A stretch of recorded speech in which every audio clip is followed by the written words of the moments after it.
In the mid to late 16th century, a group of people rose up from churches in England. They opposed the oppressiveness of the clergy, as well as the formalism in the church.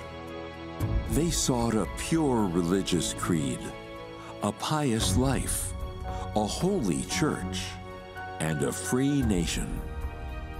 They were called the Puritans. In 1604, the British royal family ordered all Puritans to return to the state church and obey the bishop. Otherwise, they would face expulsion or even execution. So the Puritans were forced to leave Europe behind and head for North America. They were followed by larger numbers of Puritans. Some of them came from Oxford or Cambridge universities. They were generally more educated than most Europeans. They advocated for the concepts of autonomy, equality, and democracy, as well as God's teachings. They infused the United States Declaration of Independence and the American Constitution with these values.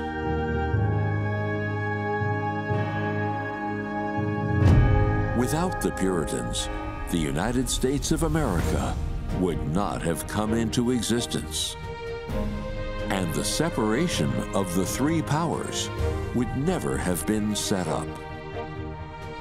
So not only were the Puritans the cornerstone of the establishment of the USA, they were the pioneers who made America strong. On July 4th, 1776, when the United States Declaration of Independence was passed, an independent, rising, multi-ethnic country was formed in North America. That is the United States of America we know today.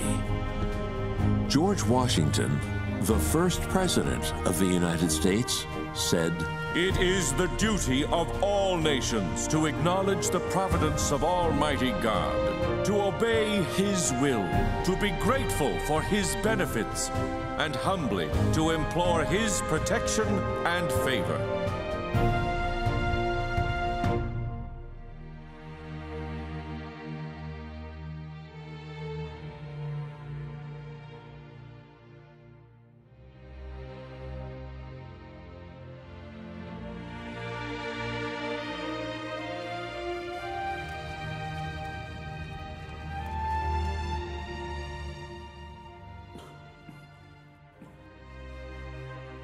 O Lord, please have mercy on your child.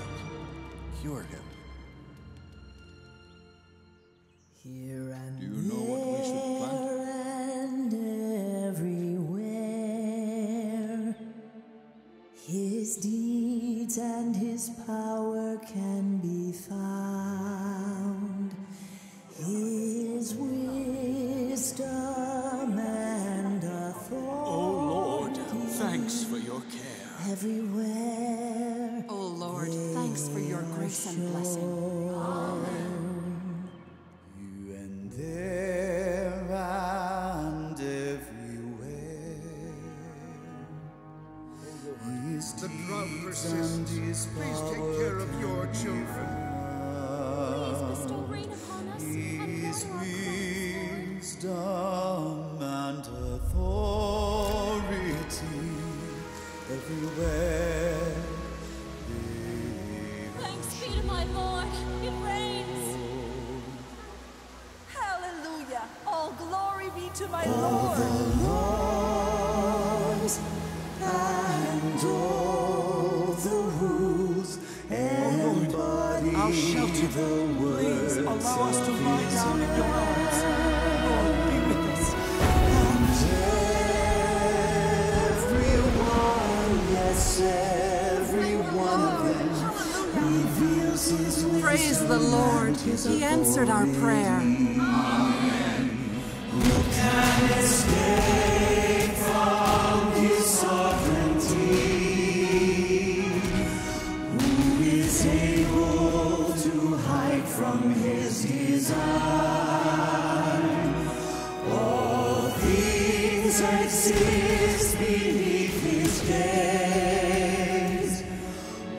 creation dwells beneath his mighty reign.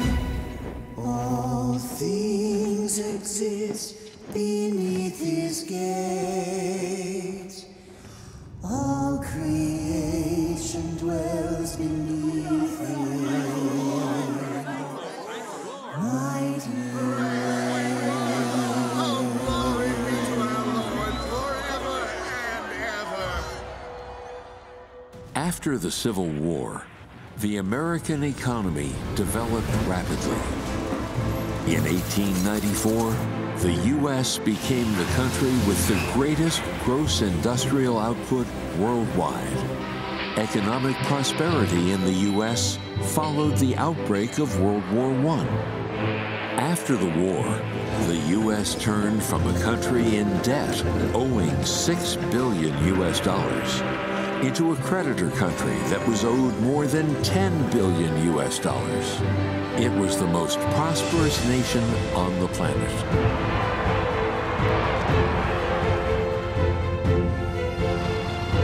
After World War II, America's military strength continued to grow, and it established more than 5,000 military bases all over the world.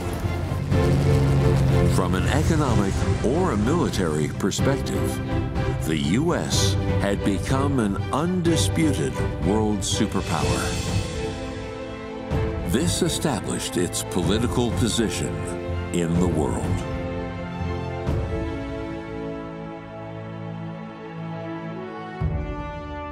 On the basis of adhering to its founding principles of freedom, democracy, and equality, the U.S. took up its duty to play the role of the global police. So the U.S. has continued to intervene and interfere with world trends, to effectively curb the expansion of authoritarian forces, and to protect large numbers of people from all walks of life who have been persecuted for religious or political reasons. It has also greatly contained the spread of various evil forces and weakened the damage done to mankind by evil forces. In a sense, the U.S. has played an important role in stabilizing the global situation and providing a balance for world order. It plays an irreplaceable role in safeguarding and stabilizing our global situation.